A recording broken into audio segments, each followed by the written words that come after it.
Johnny D, the motivational cowboy, with this week's Outstanding Life podcast. And this podcast is called Legacy.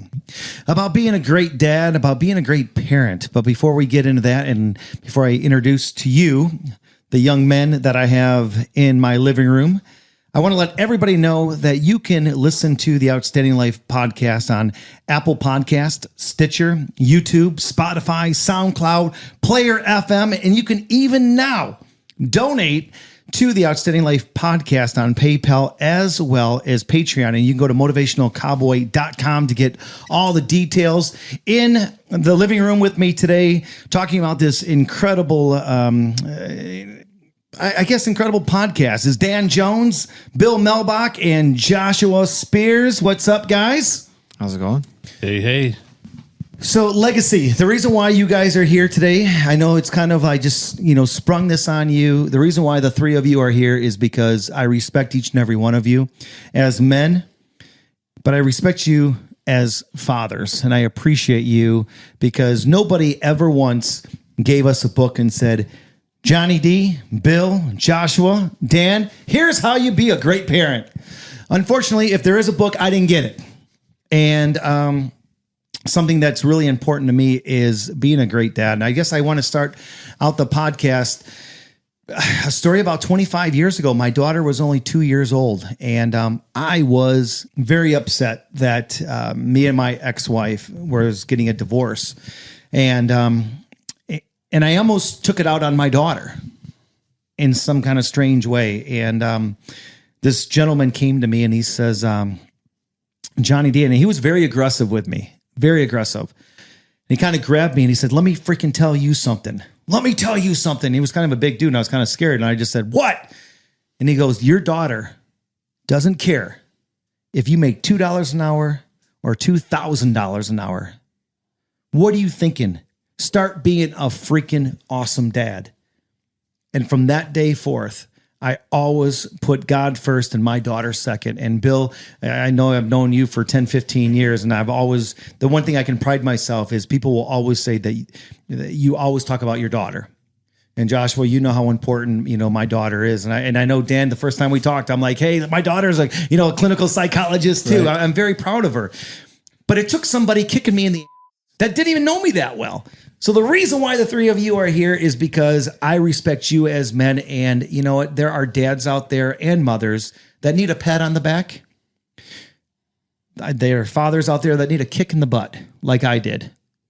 I can't speak for you guys, but I can only speak for me that after that day, me as a man, as a dad, it changed my life. And I'm hoping today within this hour that we can help people through our stories. So I don't know the way that you were brought up, Joshua and Bill. I don't know the way you were brought up. And Dan, I don't know how you guys were brought up, but I know that I was just brought up. My dad was a skilled trade worker for Ford Motor Company. And I used to think that my dad was the biggest jerk because he was so mean. I mean, it was yes, please, no, thank you around the house. And I was like, man, I didn't sign up for the Army. I'm only 3, But now my dad molded me to be the father that I am today. And so I guess we're just going to open it up and let you guys talk. I don't know who wants to go first, but one thing real quick, Johnny, about your story though, is we all hope we have someone in our life like that, that's going to do something like that if we get off track.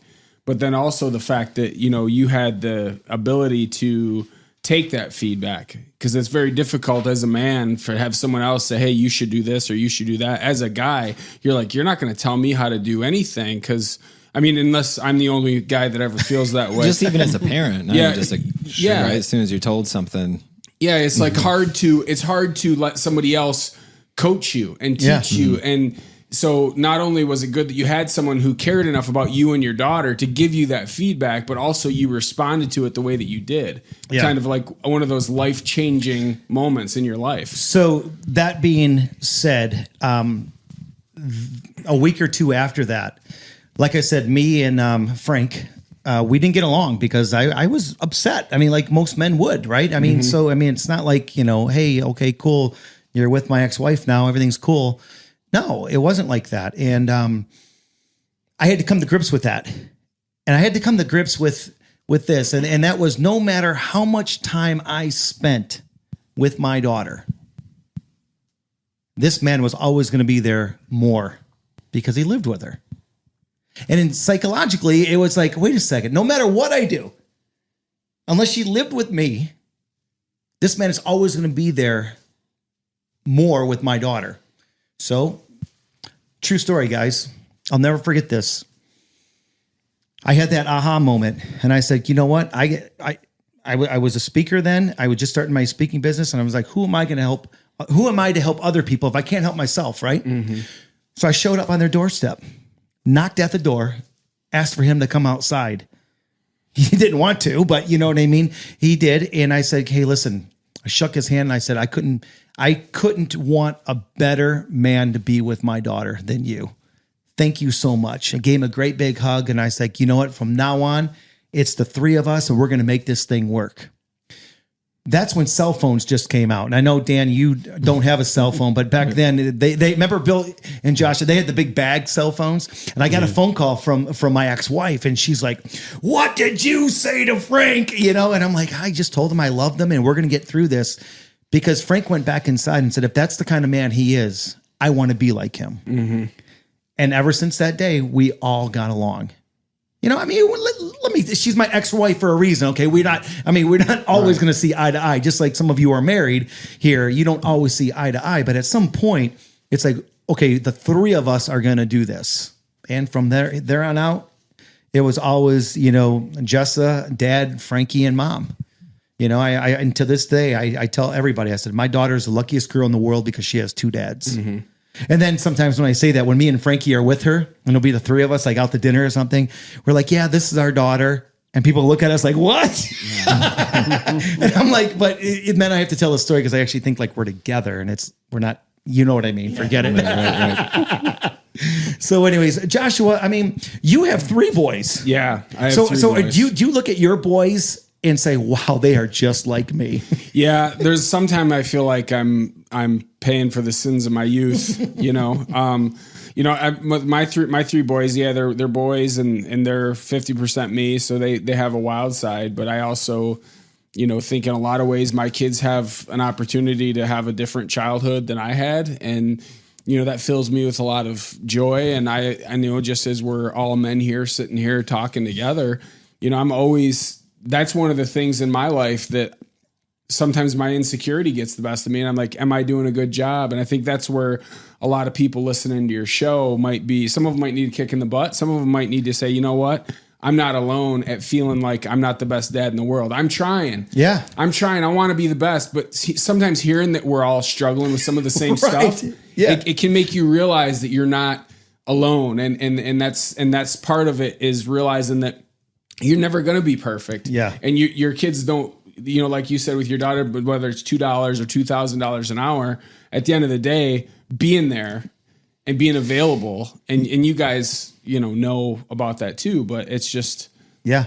There hasn't been, the one thing I can say about the way that I was brought up is my dad, there wasn't one day that would go by that he wouldn't call me and tell me that he loved me.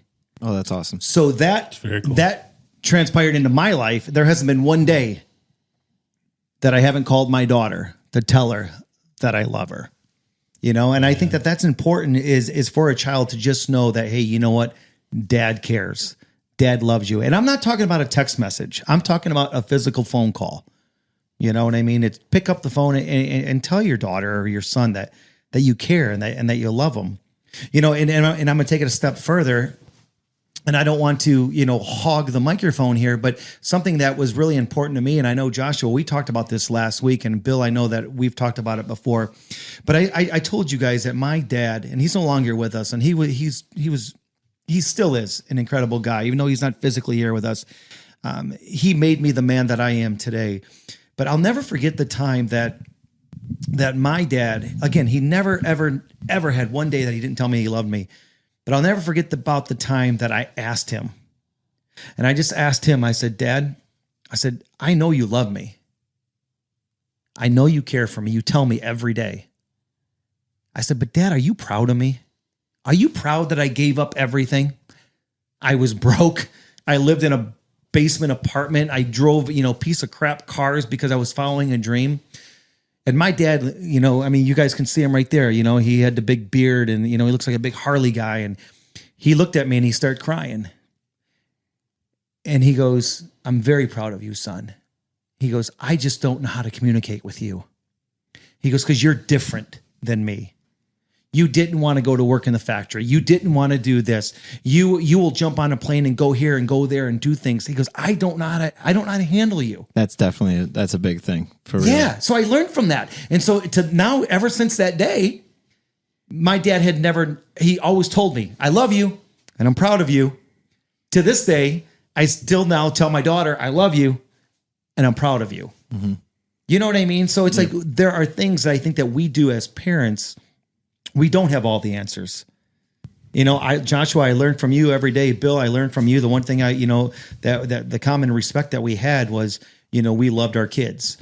Absolutely. And it's so cool to be able to say that that's the most important thing in our lives, because I hear just stories from kids and Dan, I mean, man, you're a psychoanalyst, right? Mm-hmm. I mean, so you deal with this all the time, man. You deal with kids with problems and probably don't have fathers and mothers in their lives. Oh yeah. So the hardest thing for me is if you are,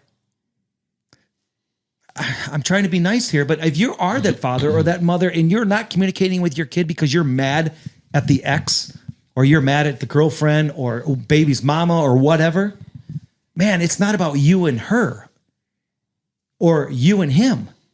It's about your child, man. Your child just wants to be loved. I think one of the biggest things you said too is how if the parent is different from the kid, which is going to happen all the time. In the movie Lady Bird, there's a scene where she asks the mom, she's like, I know you tell me you love me and you're here for me. She's like, but do you like me? Right. And the mom hesitates because she's almost like, I kind of don't know if I like you as a person, sort of, but at the same time, I'm there for you. It's like this complicated thing. And that is where some people do got to do deep soul searching to see what's up, really, if it's something that's with them. Yeah, I mean, because respect is such a big thing. I mean, I often tell people, even when I work with, I'm like, hey, I don't like you all the time, but I love you and I respect you, because you don't have to like somebody all the time. And let me tell you something, the three of you, and including myself, we would be lying to each other if we said that our kids like us all the time. Right. I've always said my kid is not my best friend. That's my daughter. I'm a freaking father first. I'm not your buddy. I'm not your this. I'm not your that. I'm your dad. You know what I mean? And I think sometimes those lines get blurred by some people and, that's my best friend. And that's great. But maybe that child needs a parent, not a best friend. And maybe you could speak more about that than me, because I mean you're a professional. It is tough. I mean, a lot of times, So I mean, I had kids today, for sure, that have had everything we're talking about. But it's a lot of times if it's just going to be what's going on with the parent, and I'm going to have a kid as a client patient the whole time, and I'm not having the parents come in there. Right. It really is. There's a lot of work that has to be figured out. If you can have a family session that could help, because it might be what's going on with the parent, not what's going on with the kid at all. So what got you into doing what you do professionally? Multitude of different things, but so right now one of them that just came up in my head was the documentary Bully. So you were bullied? No. Oh, okay. You were the bully? No, but actually all my friends were bullied. So it was one of those things, I don't know, whatever, 5 years old, 8 years old, the person I was like, hey, back off. What's going on? I'd always bring that kid in. And so when I saw the documentary Bully, it's really one of those fly on the wall documentaries where it's really just kind of showing it objectively. And I saw how it just kind of shows the parents, it shows the kids, and just what are you doing, where are you at? And it's hard to find answers, when you are that kid or you are that parent, where do you even go? And a lot of times it does have to be a therapist. What kind of family upbringing did you have, Dan? So my parents were never married. So, so out of wedlock and all that stuff. And then I'm kind of a bastard kind of thing too. So, so my parents were never married. Only child? Only child. Odd part of it is that they get engaged when I'm 10 years old. And so the three of us lived together for 3 years. When I'm 13, we're going to look for a house.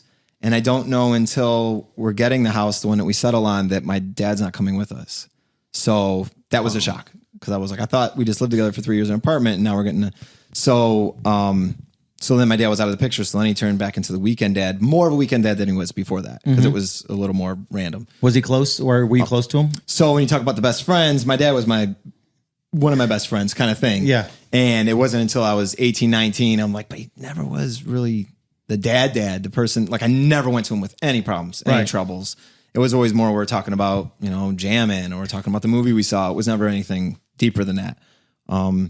So that's pretty much it. And then, so my mom was a single mom, she raised me, and, worked her butt off. So it's not like I'm throwing that, hey, she raised me. No, she did everything. Right. Yeah. And then, so was she dad and mom, like some of the single moms always that's say? What I was like, going to say. So she was, except I also had my grandma. So I went there every day after school. So I always said my grandma and my mom were my parents. Yeah. And then I saw my dad on weekends. So, and then my grandma passed when I was 19. So then and then I didn't see my dad as much around when I haven't talked to my dad in like 7 or 8 years. Actually. Really? Yep. So can I ask you something? And I hope you don't mind that. No, it's totally I'm bringing this up right now, and I feel like it's kind of weird me asking you questions because of what you do for a living, and usually you're the one asking the questions. Right, so I appreciate it. So let me ask you this: do you wish sometimes your dad would pick up the phone and send you a text or a call? No, not necessarily. And the reason why I asked that is this: no, just because I'm giving you a minute to think about this. The reason why I asked that is because there's might be somebody listening right now that hasn't talked to their son or daughter in maybe a week. It might be 10 years. It might be 20 years. And they need the encouragement to say, hey, you know what? Maybe my son or my daughter needs to hear from me. The reason why I asked that is for somebody that is listening that they want to call. They don't know how to call. Right. So you don't, though? You don't really? I don't as much because of the best friend thing. So it never felt like I missed something huge. Right. When it was, if anything, it was kind of more, I felt like I had to save my kids from their grandfather kind of thing. Not because of abuse or anything giant like that, but just, it was more, there was a particular moment where it was my second son. So my middle child, whatever. It was his birthday, and there was this confusion of if my dad was coming or not. And there was a phone call. And then so he told him that he wasn't coming, and then he gave me the phone. And it was one of those right away. I was like, this can't happen. I can't have this kind of thing happen with my kids. So, but on the other hand, what you're saying about giving encouragement for people to call and everything, if you were to call me and say you want to do lunch, absolutely. Yeah. I'd have no problem. So has that made you a better father, having probably two sons and a daughter? Yeah, I don't consciously think about it, but I think not having my dad around a lot, seeing my mom work her butt off, and just all that sort of thing, I think it did make me go, okay, well, I know that I'm going to always be with my kids every second and give them everything they ever need. So, and the one thing that people don't know about you is you are the biggest kid. You not only look like a kid, but you look like you're your son's age. Right. You know? You know what I mean? So you are that big kid. Yeah, for sure. Yep. Now, something that some people don't know about you, Dan, is like you don't even own a cell phone. Like when we say that you are off the grid, you are off the grid. Do you think that has helped you being a father? Because I'm sure that your kids don't have cell phones either, right? Right, yeah, my oldest does, which he's had for about 3 years or so not that long. He's 18, so he's had it since he was about 15. We talked about this briefly before, and my only thing is I don't have anything to compare it to. I can't say, well, yeah, because it used to be like this, or yeah, when I'm in this person's head, this walk around, it's like this for them. So I don't have the 50-50 way to compare it. But on the other hand, I have been the observant, kind of like the bully documentary, being the fly on the wall. I have been the observant person back without judgment, seeing how many parents go to the kid and they got their phone to their ear and the kid's going, hey, I just wanted to tell you, can I go over Brandon's, like whatever's going on? Or like, hold on. Parent after parent, I see this. And I'm like, all the kid wants to do is have that 10-second initial walk into engagement. any restaurant. Yeah. So even to this day, I will sit down with my daughter and I'll be like, okay, 60 seconds, get all your stuff done. Right. Right. Including me, because I'm terrible at it too. Okay, now phone's away. Let's have lunch. Let's have dinner. Let's communicate. Yep. And so Joshua, you were brought up a little bit different than all of us. You were brought up in the country. Yeah, I grew up northern Michigan. My home there was a lot of dysfunction. My dad was pretty violent and had a lot of problems, and it caused me to have a lot of problems. And when I was about 9, my mom left and we went to a place for battered families and a safe house. And my dad was out of my life for a year, in my life for a year, kind of what you're describing. It was like this, this hurricane would come to shore once in a while.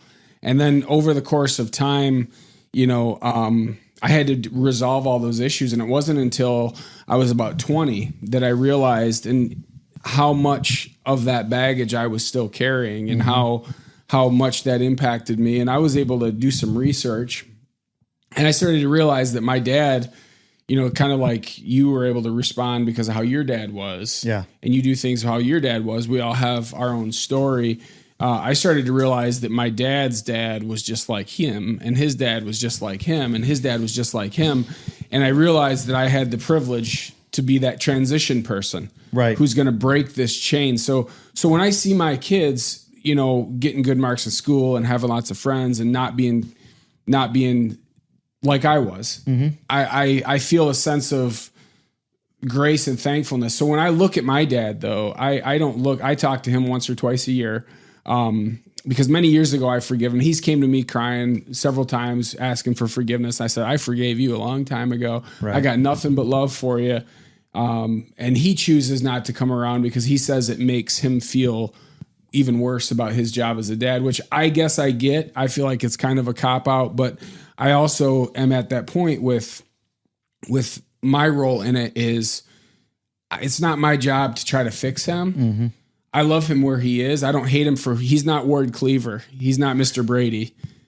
So I quit hating him for not being that. Instead, I just realized that he didn't have the grace of having a stepdad, a grandpa, countless uncles that sewed into my life. And that's like a lot of the kids that I speak to and I deal with, and I'm sure you deal with too, is you see these kids that are broken. And it's so easy to say, well, if they would just do this, but they don't have the people in their lives. Like there's people, Johnny, there's countless people that have the same conversation that you had with your friend that say, yeah, no, whatever, and never speak to that guy again and still go on and not do it. But because of the work that your dad put into you, you made that decision. But see, that's the thing is, so yeah, my childhood was, and even as I'm 40 now and I'm a motivational speaker, there are certain times where I still feel like that kid who was mistreated by my dad and the bullies that picked on me and stuff like that. And there's a certain point though, where we have to be able to look back and say, I'm still carrying that. And that's where a lot of the dads that might be listening might not realize that some of those things that they're carrying, you know? Yeah. So, it is accepting it for sure. Yeah. I mean, I have 64-year-old clients to come in and the first thing that comes out of their mouth is what happened when they were 6 years old. Right. There's been holding on to it. Nothing's changed for them. So let me ask you this, Joshua, you talked a little bit about your father, but there are other men out there listening right now. Right. And mothers, and they call them stepdads and stepmoms. A role that they don't sign up for, I'm sure. But you had I guess when you first met him, was it like Superman walked through the door? Well, at first it was like, this amazing thing because him and my mom were together and we were far enough where we were all excited. And then after a while, I felt like I was like a prisoner and he was the warden, and he was. Was he mean to you or? He was never mean. He never raised his hand to me. He never yelled. He never screamed, but he was strict. And the thing is he was so stubborn that, I mean, I talk about some of the stuff in my book, what about the element of him being that stubborn. But the thing is you got to realize when he married my mom, I was in an alternative school. I've been kicked out of 5 different schools. And I'm not joking. I had just had to spend a whole bunch of time at my grandparents to avoid the state taking me out of the home because of all the vandalism and all this stuff. And this dude shows up, factory worker, just a normal guy. Yeah. And takes this on. What would my prisoner number be if it wouldn't have been for him? Right. What would it be, or where would my cemetery plot be? Yeah. Seriously. But he's just a normal guy. That's pretty awesome. He's just a normal guy, right? Yeah. But he's not normal. Right. He's not normal at all. He's outstanding. Yeah. And so when it was interesting, fast forward a little bit, all the stuff he helped me through, and now he's like one of my good we got this amazing relationship. You should have saw the look on his face when he found out I was naming my son after him, my firstborn son. What was that like? He came over and he said, Josh, we went for a ride, and he's like, I don't feel like you should name him after me. I feel like you should name him after you. And we went for a ride, and he spent 40 minutes trying to tell me that you should name him after. It was the big thing. He didn't want the recognition. I said, Chuck, I love you, but this decision has been made, and I'm going to ask that you respect it. And he said, okay. And I did. And so, when I think about life, and you said this whole stepdad thing with your husband not my husband. No. Let's make that real clear. That's a whole other podcast. But that's such an amazing element that so many people have to deal with. Absolutely. And statistically speaking, marriages, and you probably know all the numbers too, they're so much more likely to fail in that environment. When there's when you have the step parent thing. So it does take. So to any step parents out there, awesome job. Keep doing what you're doing. And like Johnny said too, the step parents aren't asking for it. Yeah, right. They're not. They didn't know they're getting into it. One of the funniest stories, and one of the stories that I tell on stage, is about me and my ex-wife and her husband, right? And so like I tell the story, and people are like, "Wait a second!" Like afterwards, they'll line up and want to talk to me about different parts. That always comes up. Is that true story about you and your ex-wife and her husband? Like you guys sit around and have beers and this and that. And I'm like, yeah. Like I go to funerals. I mean, I'm a part of their family. They are a part of my family. I don't know any different. Yeah. Jessa doesn't know any different. And for what, I told you guys earlier today that I want to do something and I'm going to start doing it on every single podcast. And that is putting a shout out to, like, if you're listening and you want someone's name put on the podcast, or you want a shout out to them because they did something cool for you, then just let me know, man. Make a small donation and I will put their name on the podcast. Well, right now I want to put a shout out. I want to put a shout out to my daughter's stepdad, her other dad, and that's Frank Shrillo. I mean, he was a police officer. He did everything right. And to this day, even when I'm on the road, Jessa doesn't hesitate. Dad, I just called Frankie. I know you're out of, I mean, it's like, it's the way it is. So Frank Shrillo, I thank you. It's been 26 years and I still thank you for taking her. No, I'm joking. That was a nice setup, though. Nice setup. But I thank him for being a great father to my daughter. So the guys out there that maybe you got remarried and you have stepchildren, man, love them like your own, because just like Joshua said, you never know when they're going to come around and realize, hey, you know what? Wow, he or she loves me.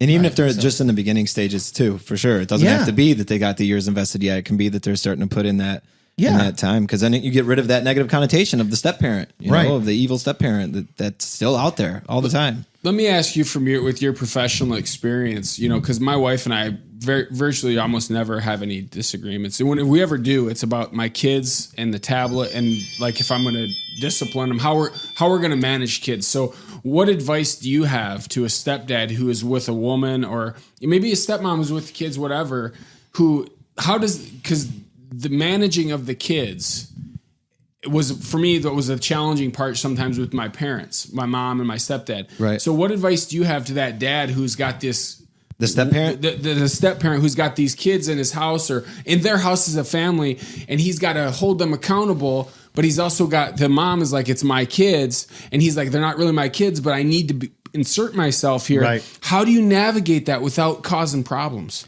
So it sounds like an easy answer, which is obviously not, but it's patience. It's all patience. It's about building rapport and just getting used to somebody. I mean, even if I have a new client, before we're even going to get into big trauma that they have, we might have 7 sessions where we're talking about almost nothing that's real, because we really just got to get to know where each other's at. And that's a therapist. Right. This person's only going to see maybe twice a week or maybe once every 2 weeks.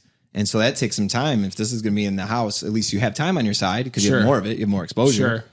But it really is. It's about patience. It's about, like you said, everyone's got to be in a separate place. Like even, so right before we started, I mentioned real quickly, and I want to get to Bill's story because I don't know your thing with your kids. But real quickly, so when I did the podcast last time, and I'm telling my story about how I met my wife, and I just told Josh before we started and got crazy things about it. They're interesting.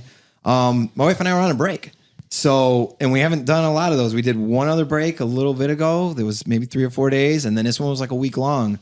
And it's not a break where we're seeing other people. It's just a break where we can't do it. You have to find yourself again? Yeah, we don't know what's happening. And that's exactly what I wanted to bring up. So when it comes to step parents or it comes to marriages or anything, it has to be that you know what you're going through, your person, what's happening. Because then when the other person, the wife or the husband, is doing the same thing, you guys are coming together in a more solid ground. It's not just about your interaction together. It's about finding who you are, finding what's missing there. Isn't the old cliche is you can't love or like anybody until you like and love yourself. Right. Yeah. Right? I mean, it's kind of like the whole thing. And sometimes it's we lose focus. Yeah. And you have to know yourself well enough to say, hey, I might need a couple days. Not saying you don't love her. She doesn't love you. It's like, hey, listen, I want to do this for us. Well, and my wife was going through a whole catharsis. I mean, really, the break was great for us, great for the marriage, great for the family, everything.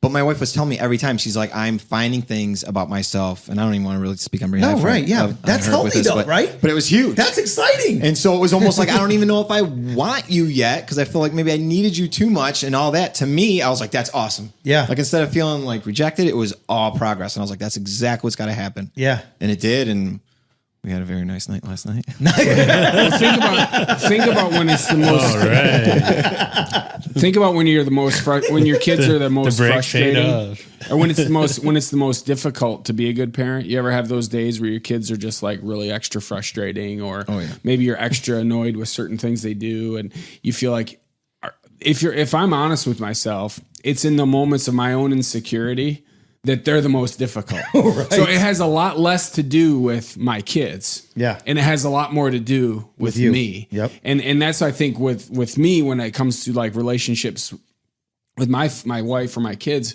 But that goes back to what you're saying. Like if your wife, sometimes you got to do some self-maintenance, right? And both people have to be able to do that. But the whole piece about our identity, when we're struggling with how we see ourselves and how we, if I'm not happy with my own situation, maybe I'm too heavy, maybe I'm not doing this, or maybe I'm frustrated with myself, all of a sudden this becomes more difficult. Yeah. But like you said, you fix yourself first. And we make a living. Yeah. Changing other people's lives, and sometimes we need that time. Funny story is, my daughter now, she's 27 years old, and she said the other day, I'm like, hey, listen, I know you have your new house and stuff. She's like, because she goes, hey, Dad, how come you haven't been over? I'm like, well, you probably need time. You're older now, and she goes, Dad, I don't need time. I need my dad. She just wanted to hang out. And here I am was trying to be like the good dad. I'm saying, okay, I'm going to give my daughter some space because I'm up her butt all the time. I wanted to do gardening. I wanted her house to look cute. I was over there all the time fixing things and doing the landscaping and doing this, doing that. And finally I'm like, I got to give her space. She's a grown woman. Like, you know what I mean? And she's like, Dad, no, if I needed time and I needed space, I'd tell you. And it kind of made me feel good, but it also made me realize how many other people, we think that we're doing the right thing. And then they say, wait a second. Right. No, you're not doing the right thing at all. So anyways, Bill. Hey. So let's analyze you. No, I'm just joking. It's like, I feel like this is like 3-on-1 every time someone starts talking on the microphone, but this is exactly what we wanted to get across. And I know that we've been talking about it for a year about doing this podcast and just letting moms and dads know that, hey, here's the other side of the story. Absolutely. And we all have a different story. And it could cost a fortune if I had Dan psychoanalyze. I know, and this is free right now. Maybe not. Maybe I'm really good at it. And we'd be done in like 3 sessions. And the greatest thing is he doesn't even drink. So, I mean, all you have to do is get him water. That's right. Exactly. So, how were you brought up? I mean, were you brought up in a... my portion of this is more like the king of dysfunction here. But I would like to sort of transition this back to the whole thing about parents and whether you're a step parent or a dad or a mom or whatever. All these are roles. And just like you started off with, we didn't get a manual for this. And one thing that I had learned along the process of growing up was that the parents didn't have the book either. And so what I had to eventually, as I grew up, realize about like my own dad was that he didn't get what he needed. Mm-hmm. And I was around my grandmother. She was abused by my great grandmother. Mm-hmm. So I was around a lot of broken people. So therefore, most of my life early on was broken. My dad was an abuser, just like Josh, except probably should have died several times. You or him? Well, myself, him too. Yeah. He got us in a lot of precarious situations. But my mom stuck it out for about 7 dysfunctional years that, a lot of things that children shouldn't see. Right. That I saw. And so it affected me. We moved from place to place. We were living in trailers, hotels. I mean, you name it, we were all over the place. Then later on, when they broke up, I had the typical divorced, dysfunctional life. We lived with grandparents, and then we actually moved down to Trenton, downriver. But I actually went to school in Dearborn, so I was known as the mystery man because at 4:00 I'd disappear, and we lived down here. But I wanted to keep going to Dearborn schools. So anyway, grew up with basically a lot of things that, like I said, people don't really want to see. But again, as being broken, one thing that my daughter did, just basically the whole thing that being a parent for me was more that I got to transition from I'm not stuck in some pattern. I don't have to be my dad, right? And I don't do things because he did them. And my daughter was born 1 pound 15 ounces. She was a preemie.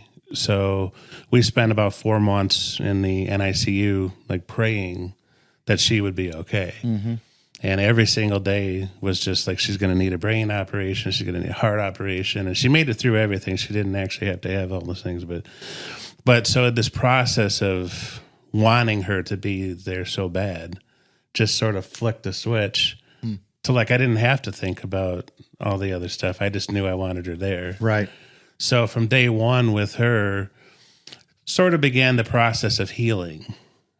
So all the things that my dad didn't do and all the things that, my grandparents and great-grandparents didn't do to them, just started healing. I could see it because they all loved her. She was like this missing cog in the whole thing where everybody loved her. And I'm looking around all these mean people. And I'm not saying they're all mean on, I'm on a podcast now, but you're anyway, just being authentic. Yeah, I'm just being authentic. So anyway, but they all loved her. And so she was sort of like this healing cog in the machine there. And so no matter what the roles are supposed to be and all the things, I just think we're people. We're learning. We're trying to just survive. And my own experience is life beats you up. And so for the most part, same thing. I've felt and absorbed all those hits, and a lot of times you just feel beat down. But the one thing, I'm glad you called this legacy. The one and only thing that really matters to me is just being a dad. Yeah.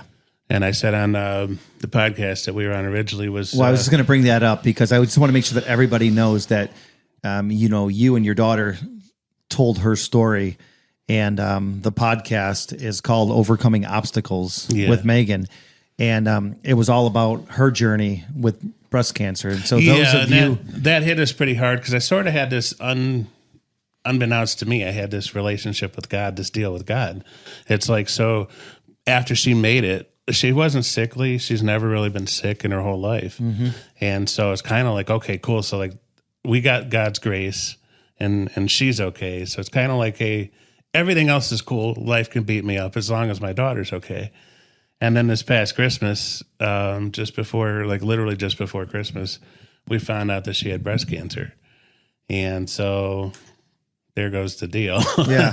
And those of you that really want to listen to something encouraging, inspiring, motivating, it's called Overcoming Obstacles with Megan. And those of you, again, you can go and download that podcast. And Joshua, you were there for that one. And I mean, you talk about just an incredible story. Yeah. So, I mean, and that's the one thing, again, that brought us together, Bill. And that's why you're sitting here today, is because when I thought of doing a podcast and waiting for the right people to come around to be on this podcast, something that is so special, I thought of the three of you, and I appreciate you being a great dad. And Dan, I appreciate what you're bringing to the table as far as a professional and being transparent with everybody that's saying, hey, listen, I'm a professional. And I still go through things. Right. Me and my wife still go through things, because the last thing that I want to be is that guy that acts like we have it all together when we don't. Yeah. Speaking of all together, one more thing I'd like to throw in there. Yeah, no, please. My daughter and her journey brought us to be around a lot of people with disabilities.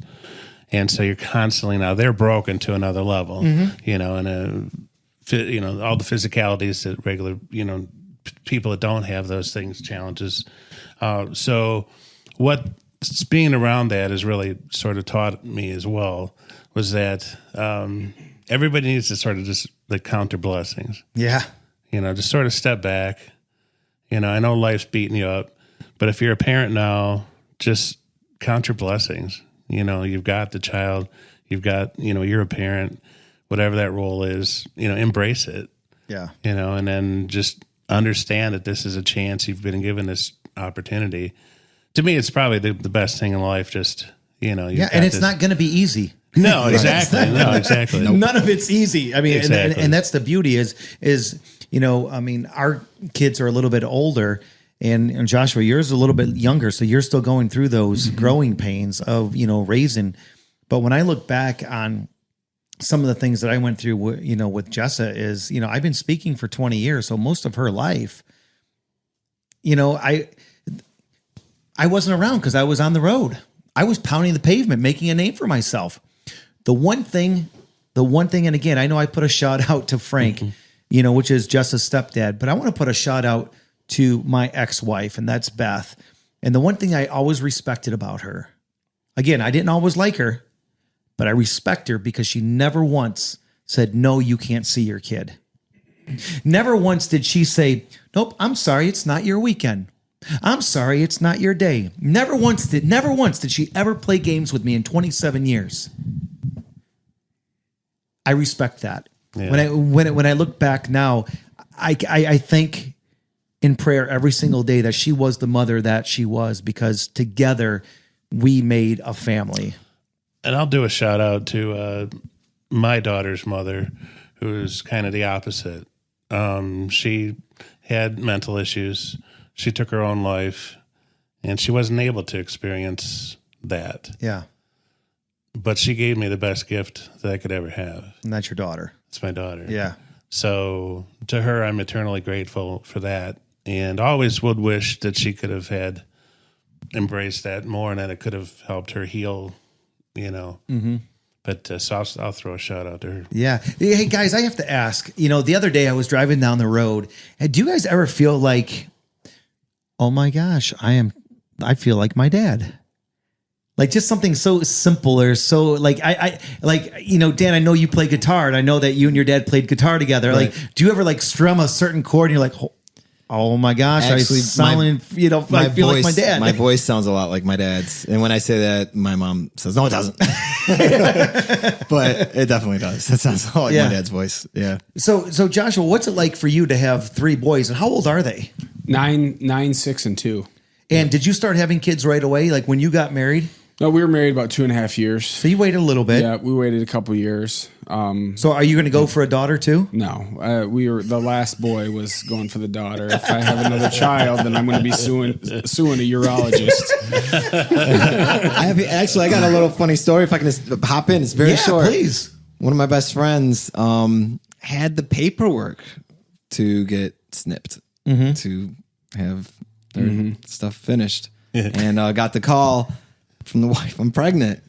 Wow. So he was actually going to make sure that they weren't going to have 4 kids. And she said, 4th kid's already on the way. Oh, wow. I know you're going to the doctor and having it, but you're one child too late. Not to say it that way, but you know. Wow. So they just had to go, okay, very unexpected. What are we going to do? We thought we were moving on, but then they embraced it. Every time I talk to him, he's really happy about it. And it's awesome. You can't ever deny something like that. But that sounds fake. Though. What do you guys think is the hardest thing about being a parent?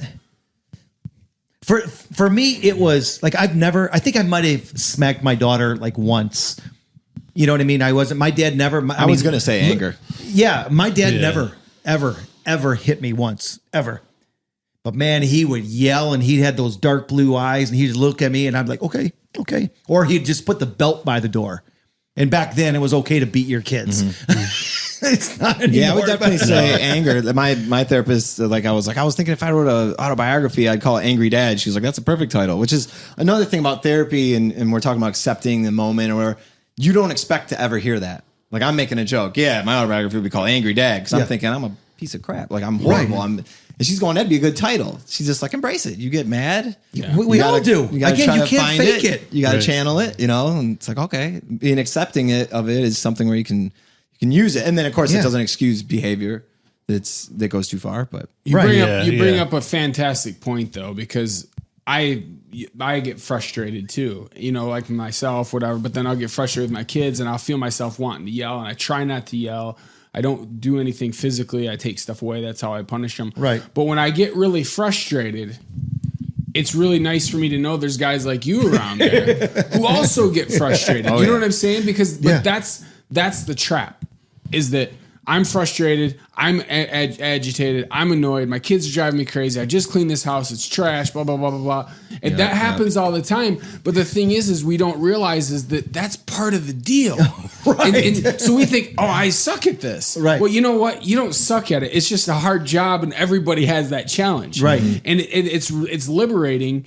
And people listening, riding in the car, they might be having kids screaming in the back seat right now. But the fact is it's not easy. Right. Now that doesn't mean that it can't be done, and that doesn't, like you said, you can't go off and do crazy stuff, but mine would be very similar. I get frustrated about something. I get frustrated. So what do you do then, Joshua? Do you walk away? Do you take that second? Maybe you don't. You might not take a break, but do you take a break for 5 or 10 minutes and walk away from the situation? So what do you do that you can help the person listening, saying, I know Joshua's going through. I'm going through it right now. What do you do? I stop and I realize that I own the problem and I own the solution. I own it. They're kids. They're 9, they're 6, they're 2. They're being kids.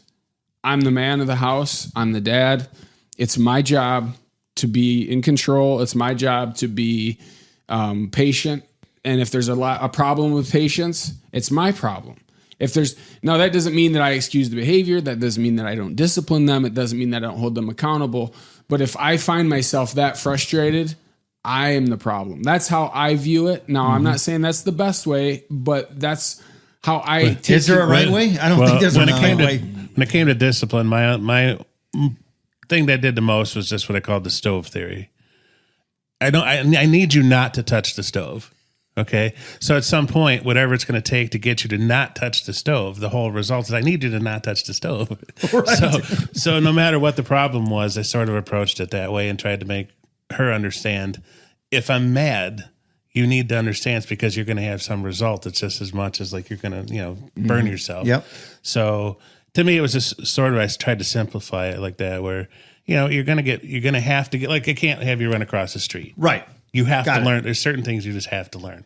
So however you get to that point, but the dangerous part though can be then what you're saying, if you're held accountable, you're setting up the rule. All right, so I'm pointing here. Sorry. So Josh is saying, we're on a podcast. Everyone's like, who is he talking about? So Josh, you're talking about holding yourself accountable. And then Bill, you're saying that you're setting the rules of the certain thing that has to be done. But then the dangerous part is where they touch the stove anyway. Right, exactly. And then all of a sudden you're internalizing it because you're like, I did everything wrong. Dan, I'm glad you said that, because what I was just going to say, the hardest thing for me as a father is, as a father, I always want to fix the problem before it happens, right? I don't want her to touch the stove, so I make sure she can't reach the stove, right? I do all these things. I want to have patience because I know that I don't have patience. I'm a guy. They call them snowplow parents now. They have a name for it. I'm going to remove the ability for you to have a problem. But the hardest thing for me,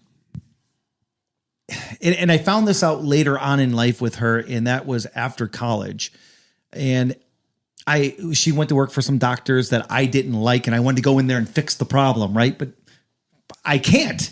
You know what I mean? She's a grown woman. Like, the hardest thing for me was to let her fail so she could understand not to touch the stove. Yeah, absolutely. And that was the hardest thing for me as a father, was to let your child fail. Mm-hmm. And at times, am I right or am I just crazy? I mean, sometimes we have to let our kids fail, right? So they learn a lesson. You have to do it. Absolutely. You have to, Yeah, my oldest boy went to spring break, and talk about spring break, he sprung it on us that he was leaving. And we're like, wait, what? And so, it was, we already made these plans. We can't take back the plane ticket. So he had it set. He was doing pretty good manipulation. He called you from Myrtle Beach. Yeah, really, basically. So he had the whole thing set up. Like, we're already going, and he's going with his girlfriend, and he's not going with a group and this whole thing. And I'm like, whoa. I'm like, I understand you're getting older, but that is a lot. I mean, you've never been out of the state on your own. You've never spend 2 hours away on your own. So, and he does have a lot of freedom, but when it was that type of thing, it was that in the end, I'm like, he's just got to be able to do it. If it ends up being something where I got to pick you up at the airport early or something weird, so you're going to get arrested somewhere, then it's going to be, stuff's going to be in place. That's the consequence. That's the touch and the so. No. Guys, and Joshua, you're not here yet, but Bill and Dan, letting your kids drive. My oldest is an amazing driver. So I can't. No, but just to even let him at that time of going through driver's training or anything, you weren't worried? No, my kid, I may have mentioned this at the other podcast. I don't know, maybe it was different. My son was born car lover. 1 year old, Hot Wheels, never went away his whole life. Obsessed with cars, obsessed with video game driving.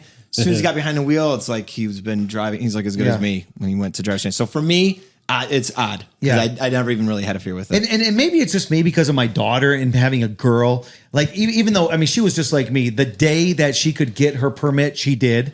The day that she could get her license, she did. Right. And it's not that she was a bad driver. I was just scared of. It's like anything else. You're not afraid of what your kids. You're afraid of everybody else. I think I will be with my other two. It's just with this one. You just weren't. He's such a car. We always say his wife's going to be a character from Cars the movie.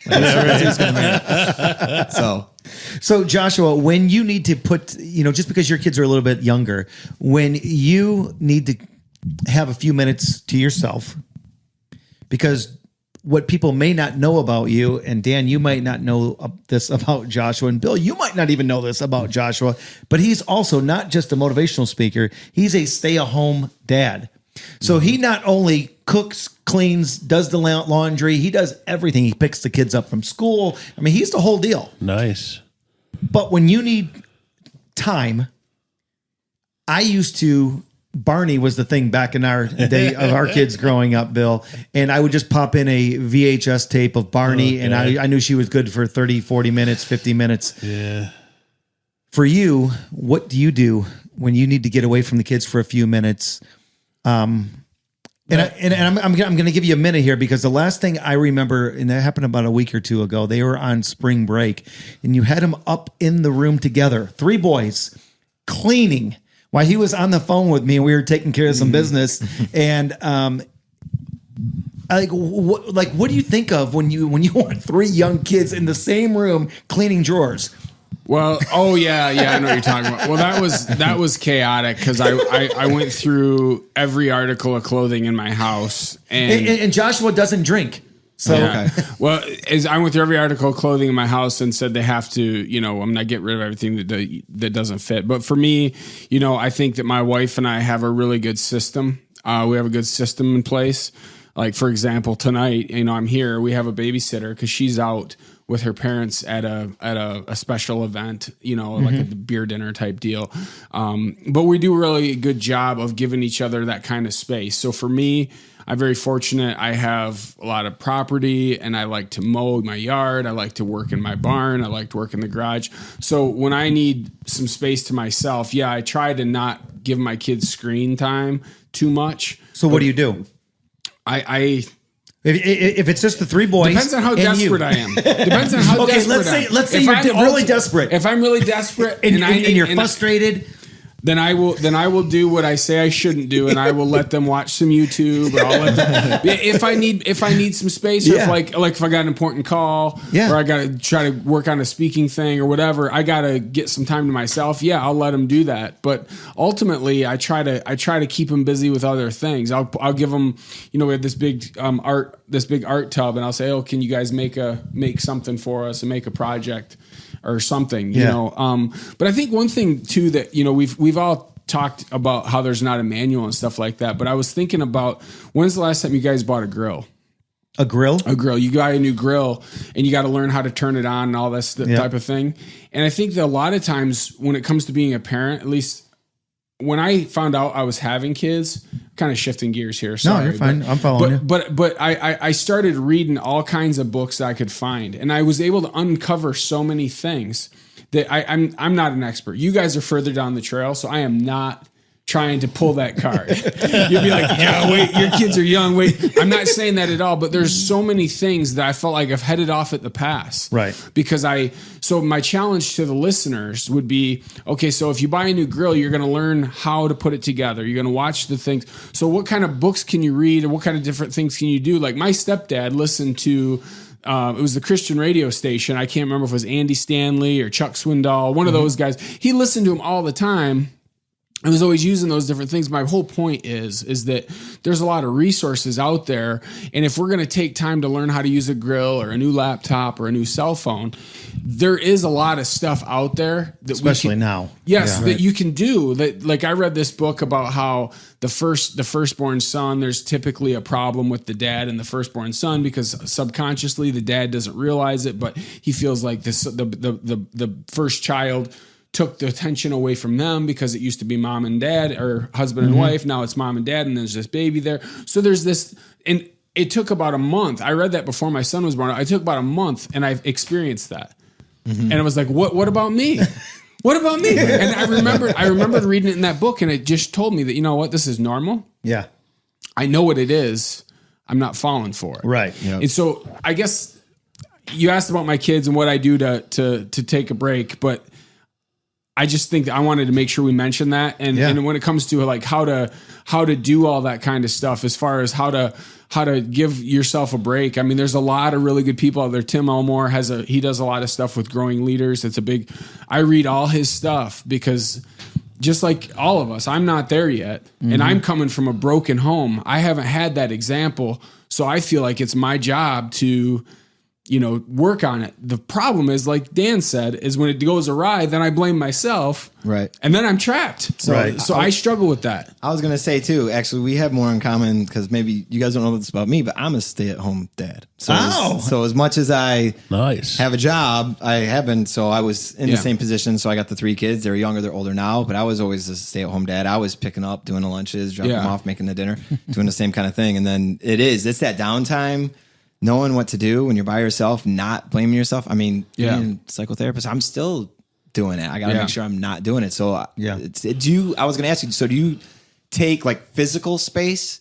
Like, I'm going to take 15 minutes, go in the bedroom. I'm going to tell them I got to go in there for 15 minutes if I can. Like, are you able to do that? I go in my office, and then there'll be times where, like my wife will come home and I'll say, okay, and I'll go out and get on my tractor and spend a couple hours. Yeah. If I don't take, I'm fortunate now I have some consistent work that causes me to be in the car for sometimes like an hour and a half a day.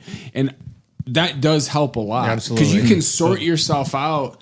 But when you're home, you get up in the morning, you take him to school, and you got the little guy, and you just feel like it just doesn't stop, But the thing about it is, it's really interesting, is for many years I wasn't a stay-at-home dad, and I worked 50, 60 hours a week. Yep. And we had a nanny who did all that stuff, and I would come home and see my kids, whatever.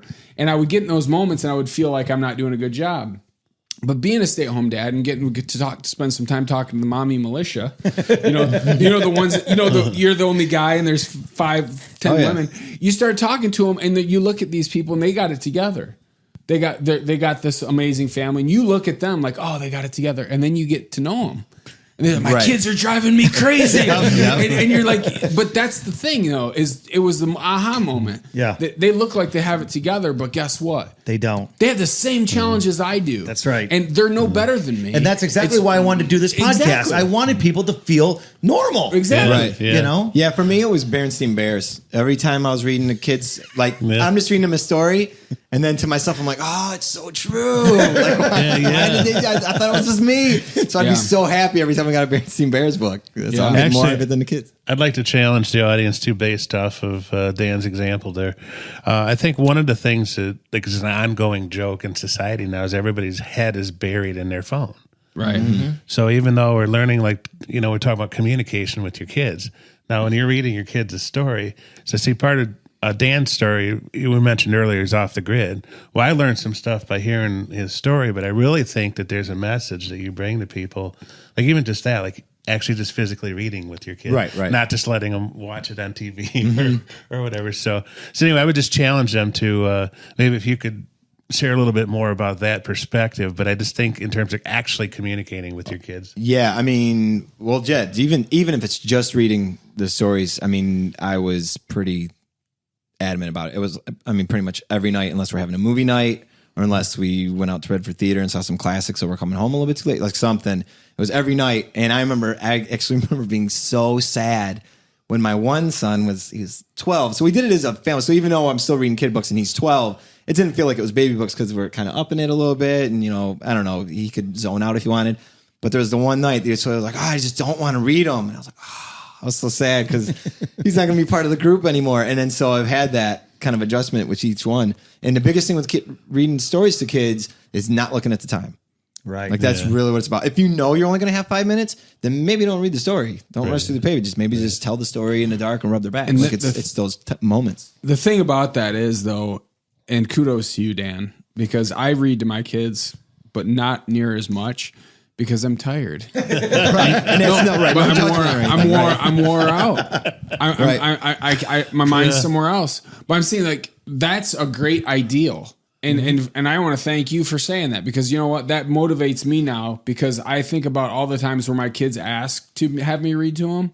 Yeah. I'm like, you guys need to go to bed, because they're driving me nuts. I need to go to bed.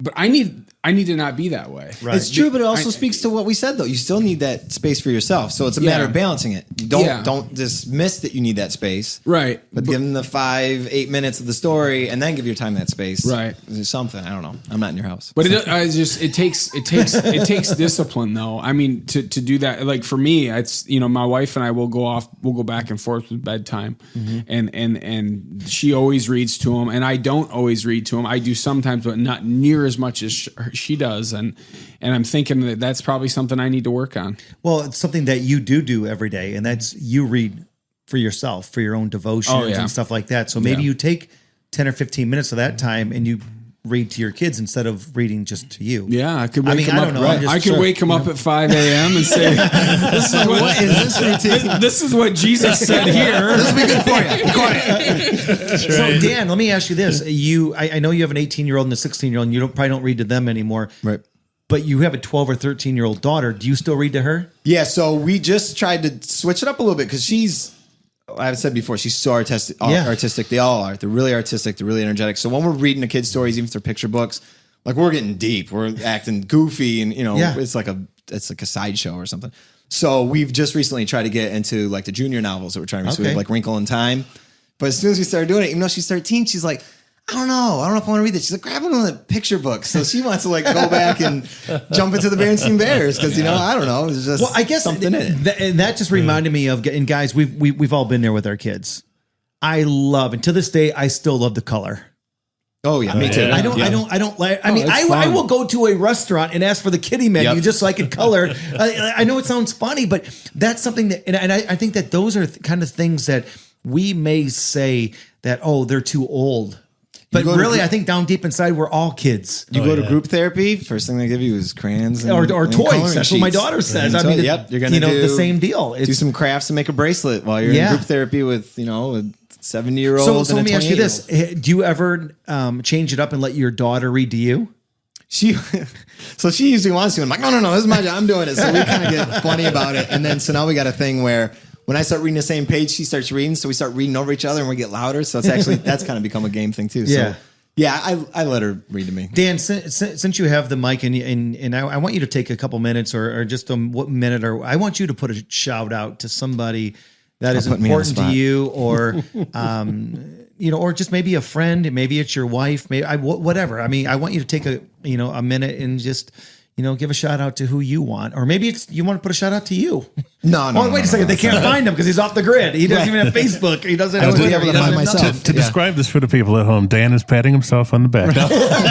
No, I'm just joking. I was thinking about.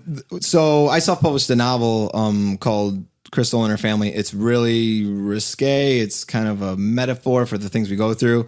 But in the beginning of the book, I dedicate it to the women of my life, the women of my life, and it was my wife, my mom, my Mimi. That's my grandma, and my daughter. Was she born right after that? I'm pretty sure she's down in there, but it would also be my daughter. And it's not just because of the women. It's more because that was my upbringing. Like I said, I had my dad there. He was he was my friend. I don't even have any bad thing. Even though I haven't talked to him, I don't have any bad feelings about him. But my grandma was my other parent. My mom did so much being a single parent. I mean, she had me when she was 17 years old. I mean, it was hard stuff for her.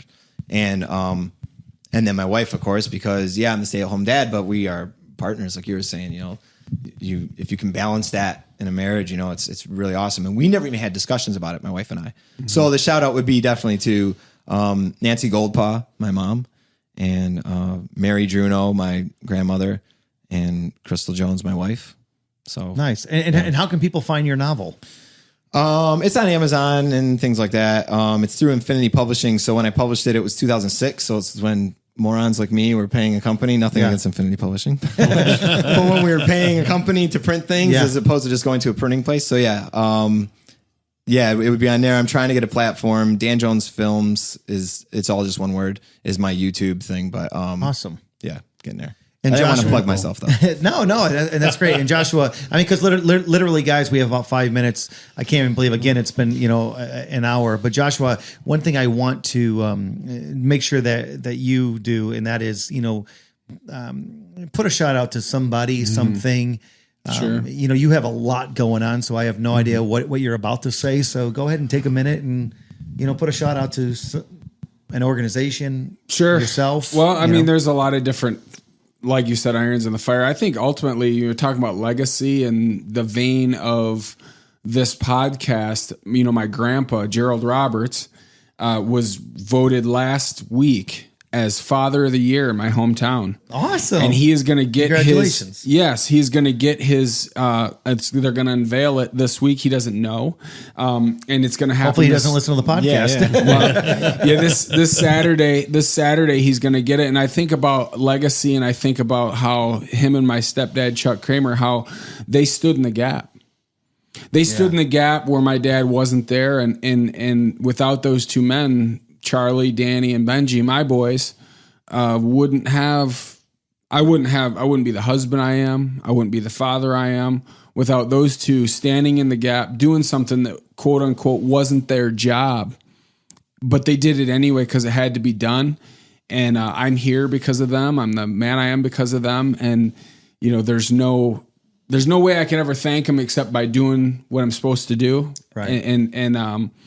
But yeah, so those two men for being there for me, and I'm just blown away by. I could go on and on about those guys, but and that's the thing, is just how thankful I am, what's one thing that I do that maybe some don't, but I tell them all the time. I talk to them. I appreciate everything you've done for me. Oh, it's nothing, and I'm like, yeah, it's something. Even in prayer every morning and every night before I go to bed, I thank my dad to this day. You know what I mean? For the man that he still is in my life. And before you guys got here, I still have voicemails from my dad telling me that he loves me and that he was proud of me. And it was kind of cool. And guys, we're going to wrap this up. So Bill, I'm going to give you the floor, and I want you, any closing remarks? I just want to give a quick shout out to my mom and to my daughter. If it wasn't for my mom, she just was a survivor and worked her butt off. And then to my daughter, she's just, I mentioned on our other podcast that she's like Cool Hand Luke.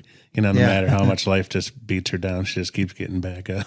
You know what, Bill, you just said something, and guys, please chime in here if you would. You guys put challenges out today in this podcast. I'm going to put a challenge out to everybody. And again, I'm not telling you to like your formal. I'm not telling you to like what, baby mama or anything else. But I am saying, you know what? Pick up the phone and find something nice to say about that person. Because at the end of the day, you have a child that you are raising. And no matter what, you are raising that child together. And maybe it's just you and them. Maybe they're remarried by now. But listen, at the end of the day, I challenge you to just try. Just try. And again, I always say you lead by example. Well, you know what? Like I said earlier in the podcast, when I walked up to his door, I thought he was going to, come out and fight me because that's what we have done. Instead, I gave him a hug and shook his hand. And he cried and said, "Thank you." 27 years later, me, my ex-wife, her husband, my daughter, their 2 boys. We are one big happy Jerry Springer family. We created that. We did. Our kids didn't do it. We did. So I challenge you to go out of your way to try. Do it for your kids. Dan, Absolutely. any closing remarks? I have a note in my pocket you remind me of. It's just a reminder I have, and it says, "Hey Dan," which is to me, "give others, family, emotional security through compliments." And at the bottom, I have value is love and family security. So that's something I have just in my pocket to remind me. Can you do me a favor and just read that again, Dan? Sure. It's give others, family, emotional security through compliments. Value is love and family security. Now, why I was saying that, I thought that in my mind, he's digging for his phone, right? Not realizing that you don't have a phone. And I'm not being funny when I say that, but our minds are so he's digging through his phone and I'm like, what's he doing? And when he brought that out, that doesn't just happen. And I mean, we don't have no editing devices on this podcast. So that just happened. And that's cool that you carry something like that with you. And if you need to be reminded, well, then you know what? I know that you can reach out to Bill, me, and Joshua, and well, I guess you can't really reach out to Dan. Dan, do you even have an email address? I have an email, yeah. And feel free to email me. It's Dan_Jones1@AOL.com because it's so old. I love that. And after the last podcast, he's probably got like 5,000 emails. Emails, yeah, exactly. Well, I don't think he even said the email in the last podcast. Oh, right. Hey. Yeah, go ahead, Bill.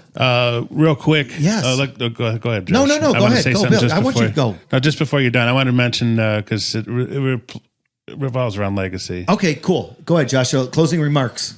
Just keep the main thing. You know, if you're out there and you have, kids or, we all have careers. We all have goals. We all have aspirations. We all want a nicer truck, a nicer house. We all want to have people like us, all those different things. But at the end of the ride, your legacy will be your kids and what you leave. And you're the carpenter, they're the house. If you need help, reach out. Like Johnny said, if you have questions, find some answers. Go see someone like Dan. But at the end of the day, keep the main thing, and realize that everything you do, nothing is going to give you more fulfillment or enjoyment than your role as a parent. So can I just wrap everything you just set up into one thing? The whole time I was thinking when you were saying that, which is awesome. Make time. Mm-hmm. Nothing else is more important. Dad, moms, make time for your kids. That's all I'm saying. I mean, I'm literally getting goosebumps right now because not enough of us make time. Yeah. And time is so precious because time can be taken away so fast. Absolutely. For all of us. I'm sorry. That's okay. I just want to thank you for bringing us all together here and letting us all be part of this. And just as in terms of legacy, I also want to thank you for letting me be a part of your video called Legacy. Yeah. And matter of fact, we are going to end the podcast with a track from my last CD that was Grammy considered for the second time, or my second Grammy considered CD, and that is called Legacy. And we're going to play that and then wrap this up. But guys, I can't thank Dan Jones, Bill Melbach, and Joshua Spears. Thank you guys so much for taking time to be here and hanging out with us or with each other. And I think we all got something out of it for ourselves. I know I did. Sure. Absolutely. And we all have great stories. And Joshua, how can they find you? My website, joshuaspears.com. My book, Personal Revolution, is on Amazon. It's also available on my website. Yep. You go to joshuaspears.com. All my social media, everything is there. And Bill, how can people find you? Same thing, social media, Bill Mielbach. Okay. Outstanding. And we are going to listen to Legacy right now and then wrap things up. Guys, thank you again for coming on.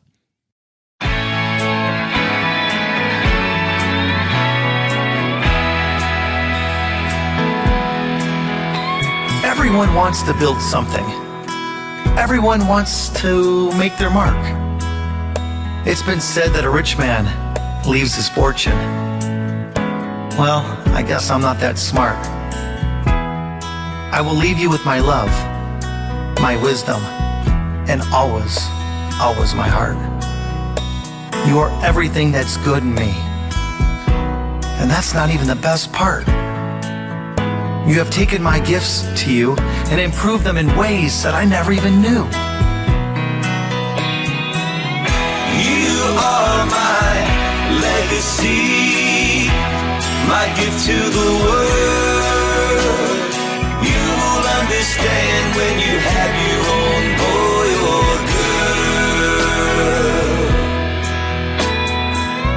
girl. It's been a great joy watching you grow. I am very proud of you, just so you know. I love you so. The other day, tears fell freely. I got a huge lump in my throat when I found an old poem that you had wrote. And it said, I love you very much. Very much. You already know and such. You always tell me that I can. You're my #1 fan. We always have a fun time, even if we don't spend a dime. I know that you love me, even if you are crazy. Dad, I just want you to know how much I love you, even if you already do. You are my legacy, my gift to the world. You will understand when you have your own boy or girl. You were young. Some words hard to spell. But like a great poet, my child captured love so well. I am a proud parent. But you see, I'm not alone. The world is full of them, each with a poem of their own. You are my legacy, my gift to the world. You will understand when you have your own boy or girl. You are my legacy, my gift to the world. You will understand when you have your own boy or girl.